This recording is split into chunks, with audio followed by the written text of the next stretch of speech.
Это для меня было как гром. Я такая, что случилось, что случилось? У нас есть группа Майчата, да? Я даже не знала, что столько у нас в Якутии людей отзывчивых. И медсестры такие, вы что, без наркоза, что ли, это будете делать?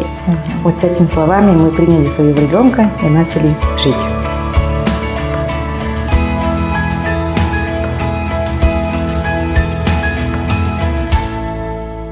Здравствуйте, Элла.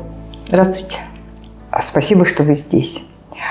Я хочу начать наш разговор с вашей цитаты, которую я нашла в соцсетях. Это было написано давно, конечно, да? Ровно 2 года назад появилась на свет девочка, которая изменила мою жизнь на все 100%. Благодаря ей у меня есть смысл жизни. Благодаря ей наша семья стала сильнее и крепче. Благодаря ей я полюбила и оценила маму. Благодаря ей я узнала, что такое быть мамой. Быть мамой особого ребенка, ведь она пока что не как все дети. Благодаря ей я стала ценить каждую секунду жизни. Вот я хочу начать наш разговор. Что предшествовало вот тому, что вы написали? Ну, как обычные люди, мы планировали беременность. Даже когда я забеременела, я приезжала со своего района сюда в город, чтобы проходить высококачественное такое УЗИ, обследование. Рожала здесь, в Якутске. Прям очень ждали. И потом она родилась, и вроде бы все было хорошо, и мы улетели к себе в район. И потом там жили. А в 2-месячном возрасте так внезапно, так сказать, случился у нее геморрагический инсульт. Но мы не знали, что это был инсульт сразу. И когда пришли врачи, увидели ребенка и сказали, поднимайте в реанимацию. Это для меня было как гром. Я такая, что случилось, что случилось? Они сказали, все, быстро идем. И началась суматоха такая. Звонили сюда в Якутсмедцентр, консультировались, что делать. И потом начали вызывать санрейс. Нас перевезли сюда. В медцентре приехали в 7 утра. И в приемнике нас ждали уже с детской реанимации врачи. Быстренько ее забрали. Я плакала все время, рыдала. Врачи звали к себе, там много согласий подписывала. И потом они взяли на операцию. После операции врач вышел, сказал, что там не только вчера случился этот инсульт, видимо, давно был, потому что там кровь не такая уж свежая. Видимо, подтекала еще. Ну, то есть, то, что она плакала, и у нее были какие-то... дети же, у детей же бывает такое, у младенцев, то, что они много какают, а после еды могут их немножко срыгнуть. Это мы думали, что это нормально. Врачом был мой однокурсник, и он сказал, что где твой муж, где ваш папа? Я сказала, что он у себя в районе остался работать еще. А он сказал мне, что, возможно, прогноз будет неблагоприятный, исход будет плачевный, позови его, вашего папу, пусть приезжает и прощается. Я сразу позвонила ему, и в медцентре есть храм, слава Богу. Я туда побежала, там есть матушки, были матушки такие хорошие, работали. Я там все высказала, плакала. И они сказали мне, давайте ее хотя бы покрестим, чтобы ее сразу сюда приняли, ангелочка. Они начали искать батюшку, потому что батюшка при храме был приходящий. Начали искать батюшку, который мог бы приехать экстренно, так сказать, и покрестить. Вроде бы нашли батюшку, он только сказал, что может только завтра приехать днем. Это было почти вечером. А потом я вечером перешла в реанимацию, но у меня какое-то чувство было, что все будет хорошо. Вечером дежурный врач, женщина, она сказала, делайте все, что хотите, вызывайте всяких удаганов, шаманов, в кого вы верите. Все, что хотите, сделайте, мы вам разрешим, чтобы можно было пропустить этого человека и сделать какой-нибудь обряд. Потому что состояние очень нестабильное, и все может помочь. Все может случиться. Но я сказала то, что завтра придет батюшка и этот будет крестить. Она сказала, ну хорошо, хотя бы так. Потом батюшка пришел на завтрашний день, такой весь деловой, крутой. Отец Сергий. Он в реанимации спросил, как девочку зовут. Я сказала, Виолетта. Он такой, Виолетта – это не православное имя. А я даже не знала, что у нас имя православное или не православное. Он стал гуглить имена на букву «В». И он начал перечислять. Вера, Вероника. Я такая, Вероника давайте. Он посмотрел обозначение, сказал, что нести победу. Мне нравится. Давайте покрестим ее Вероникой. Ну, перед страхом смерти это называется крестить ребенка экстренно, когда еще родители не крещенные, оказывается. Поэтому так возможно. А потом, после крещения, по-моему, да, она очень сильно отекла. Она весила 5 килограммов, потом сказали, что ее вес стал 7 килограммов, она очень сильно отекла. Надо срочно что-то делать. Ну, мочегонные давать тоже. И потом врач приходит ко мне и говорит, что появилась реакция зрачка на свет. То есть мозг живой еще. Я такая, ну, не зря у меня какое-то чувство было, то, что все будет хорошо. И она начала идти на поправку. И все там, когда меня встречали в реанимации врачи, которые со слезами на глазах меня встречали, да, они уже начали встречать меня с улыбкой. Элла, вот вы удивительно, вообще удивительно спокойно об этом рассказываете и помните такие, ну, как бы мельчайшие подробности, да. Вот я хочу вас спросить, что помогло вам это все пережить? Вера. Скорее всего, вера в Бога. Потому что когда у меня ребенок начал жить после крещения, это не поверишь в Бога. Но вот этот период реанимационный прошел, и нас перевели в отделение нейрохирургии. И потом я заметила то, что у нее из шрама, где они делали ей операцию на черепе, идет какая-то сукровица. Они сказали, что такое бывает. И потом в понедельник утром в 7 утра пришел заведующий Прокопий Николаевич. Он посмотрел на ребенка моего и сказал, что экстренно везите на КТ. Прям срочно. Не может быть такого, что ребенок кричит все время и не спит целыми сутками. Почти неделю не спали. Да? Нас туда повезли экстренно тоже. Сделали КТ, и потом прибежали, и он говорит, что несите в перевязочную. И медсестры такие, вы что, без наркоза, что ли, это будете делать? Я не знала, что там случилось. И потом сказали, что там очень большая киста образовалась, которая все растет и давит на всю этот головной мозг. И вот с этой кисты, с головного мозга, начала капать спинномозговая жидкость с кровью. У ребенка несколько трубок было, да? Она кушала через нос. Тут стояла подключичная канюля. Да, канюля. И вот здесь на голову поставили еще пункцию, трубу, еще одну трубочку. С этой трубочки текла вот эта жидкость, которая там накопилась в кисте. И ребенок у меня заснул. И она спала там сутки после этого.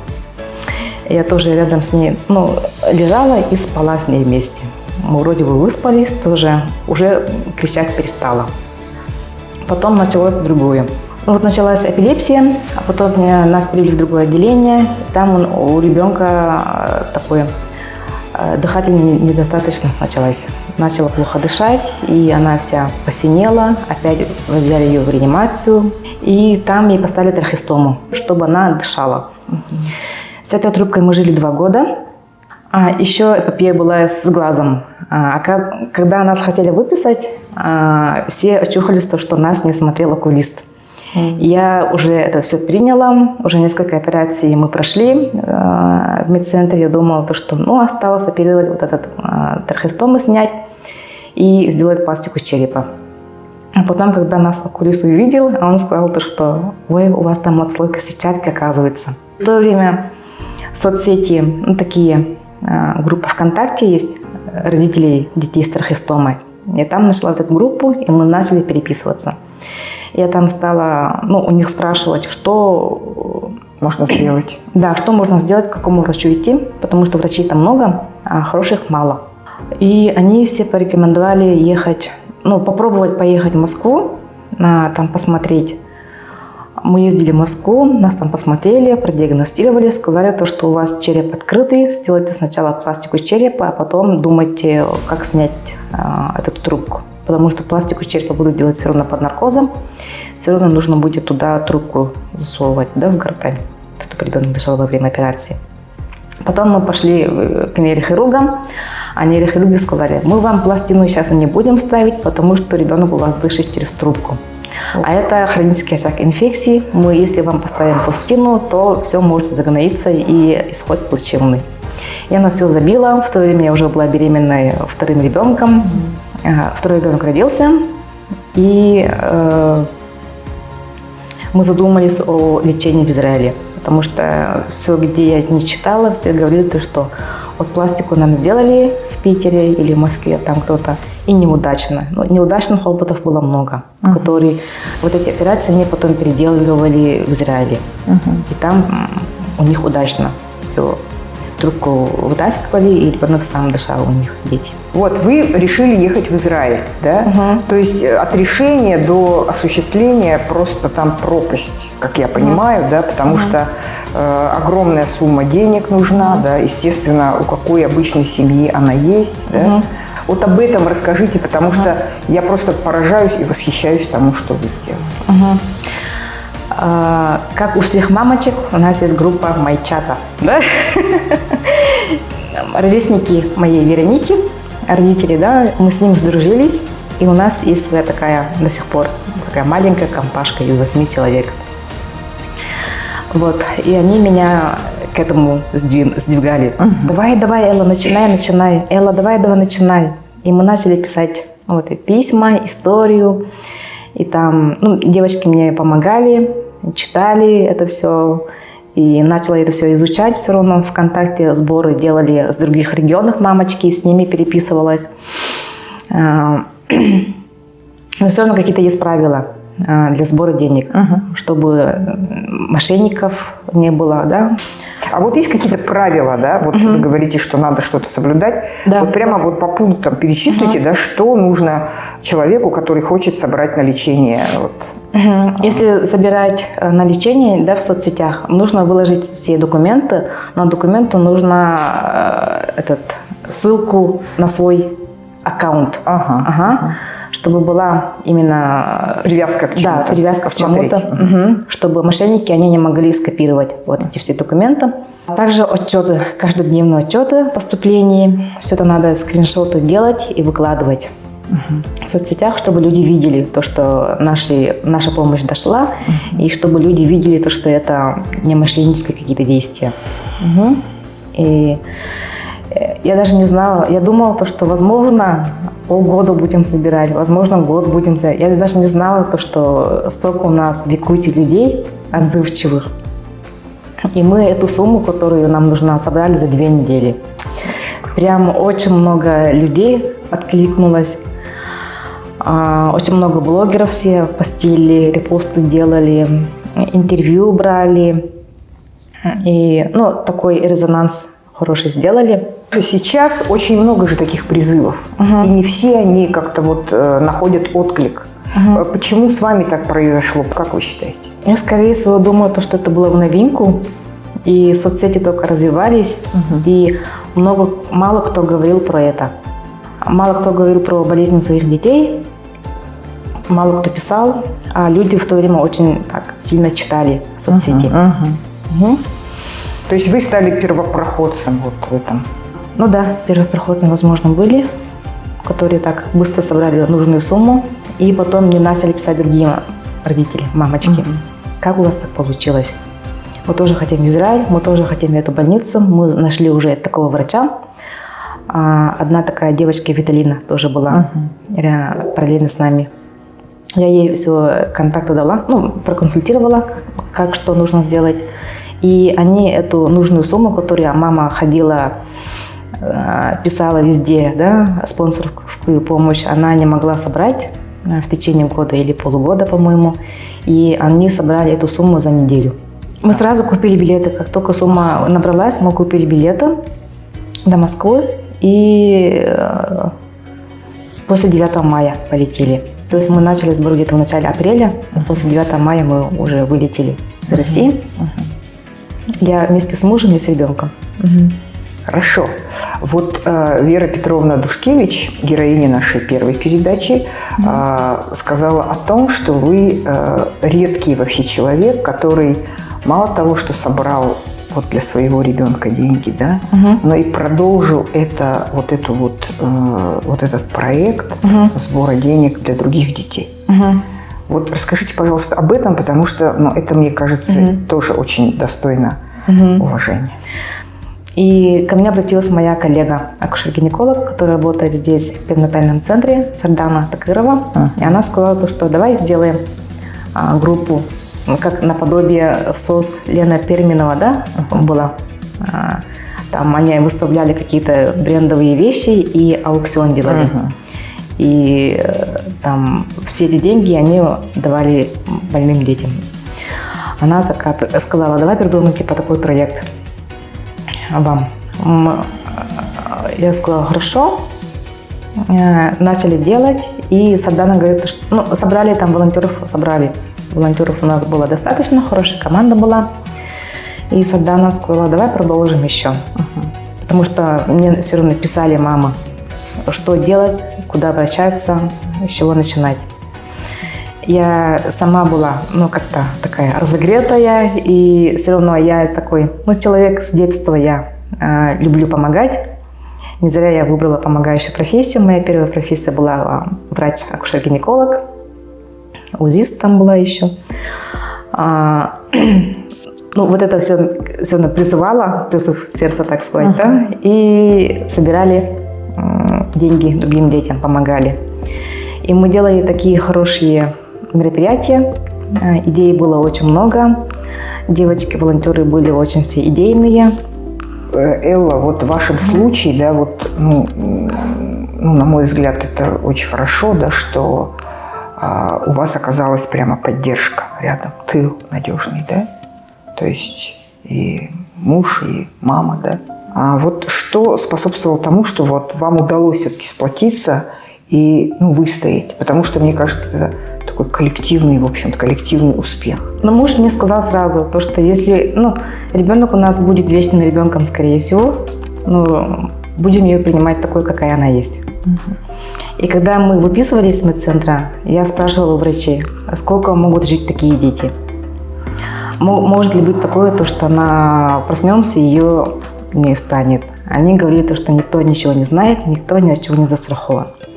Я потом вычитала такую хорошую фразу на форуме родителей особенных детей. Форум называется, я не помню уже, «Ангел-дети», всероссийский форум. И там была такая фраза: если даже жизнь короткая, она должна быть в любви и заботе. Вот с этими словами мы приняли своего ребенка и начали жить. А расскажите, вот как вот сейчас, чем вы сейчас живете? Я знаю, что вы создали дело, которое помогает и вашей дочери, и другим детям. Вот расскажите об этом, пожалуйста. Вот про дело, да? Как все к этому шло? Я уже знала то, что скоро у меня закончится пособие по уходу за ребенком, за вторым ребенком, да, получала с работы.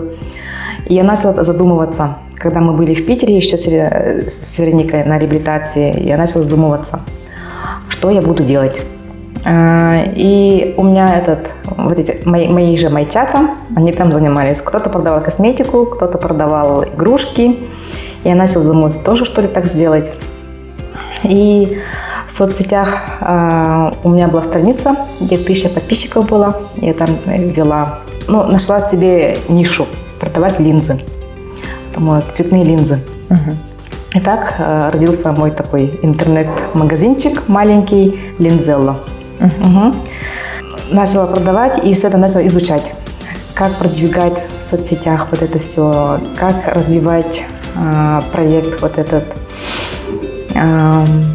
И вот подруги мои, которые занимались этим, тоже рассказывали. И в то время про интернет-маркетинг очень много информации было, как СММ развивать. Да? Я это все начала изучать, все это делала.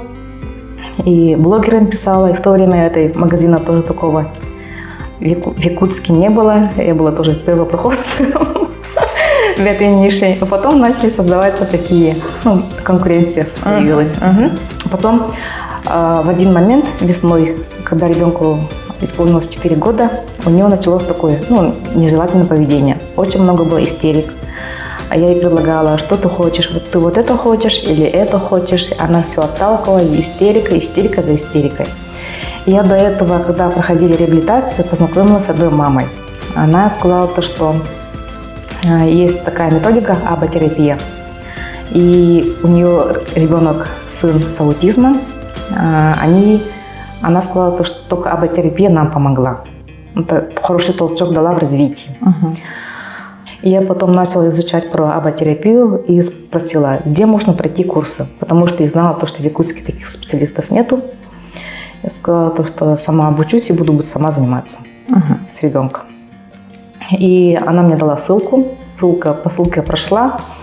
Хорошо, что у меня в то время уже были деньги, то, что я продавала линзы, да, и все обучение сама оплачивала. Прониклась вот этим всем механизмом и начала учить ребенка.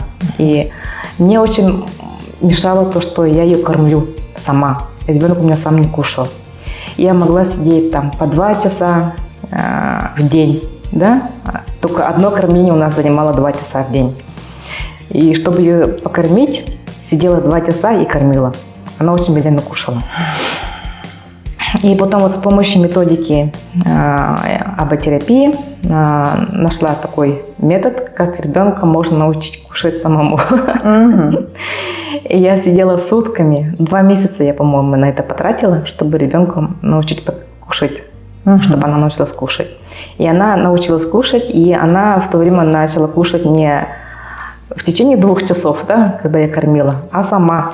За 15 минут она уплетала эту тарелку каши уже. То, что у нее речи нету, ей ввели альтернативную систему коммуникации PECS. Это когда ребенок вместо речи использует карточки, то, что она хочет. И я начали мы понимать. Она хочет пить, да, дает мне карточку стакана, хочу пить. И у нее вот эти истерики, они прям исчезли.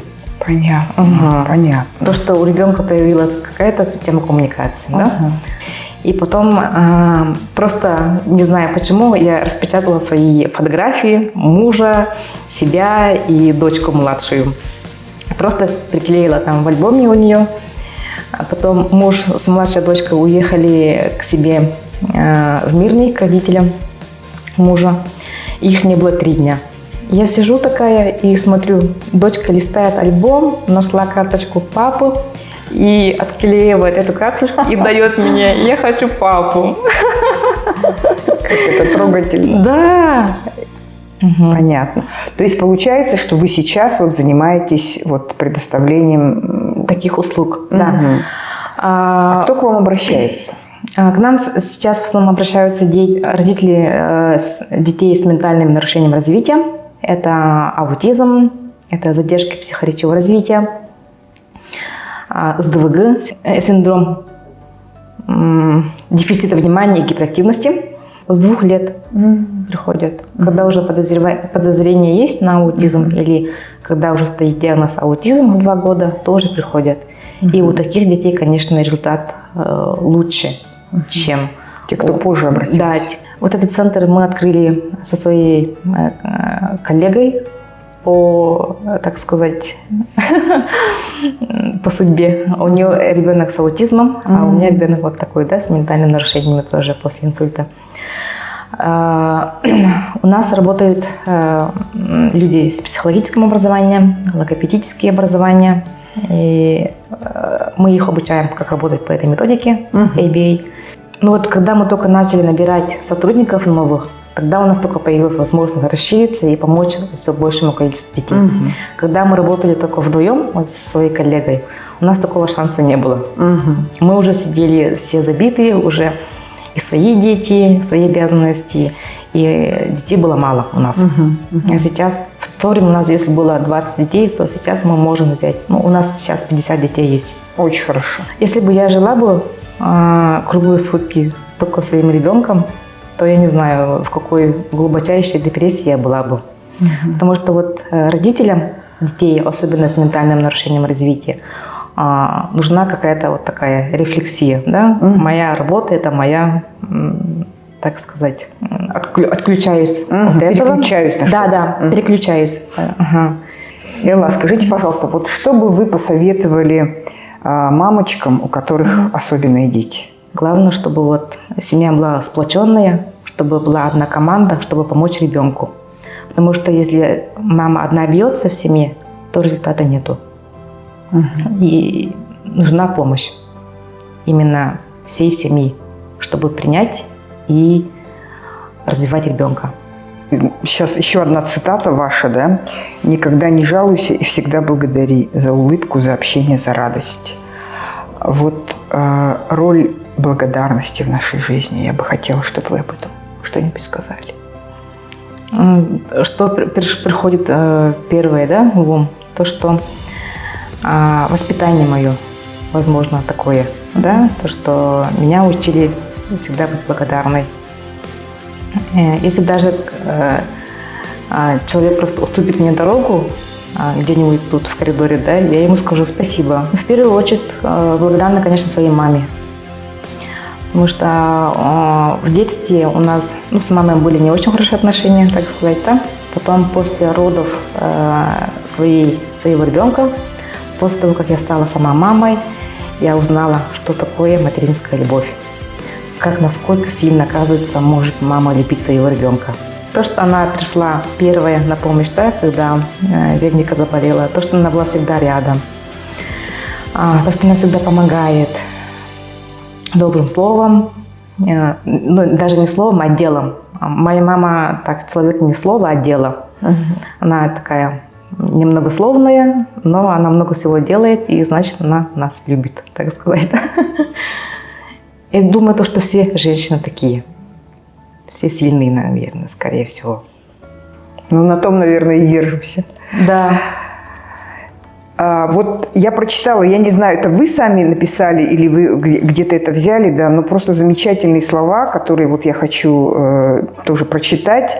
«Берегите и цените своих детей. А теперь поцелуйте своих детей за то, что они есть у вас и радуют вас своим звонким смехом. Когда у вас проблемы, обнимите своего ребенка. Тогда вы поймете, если он рядом, жив и здоров, у вас нет проблем. Все остальное просто мелочи жизни». Угу. Я сейчас не вспомню, где я это или прочитала, или сама написала. Угу. Но это так и есть же. Когда нам плохо, и когда мы видим радость своих детей, то, что они счастливы, то, что они смеются, немножко переключает нас от жизненных проблем некоторых, и жизнь как-то наполняется новыми красками. Спасибо вам огромное, Элла, за то, что вы ответили на мои вопросы, и за то, что вы такая есть пример для всех женщин, я думаю. Спасибо. Спасибо.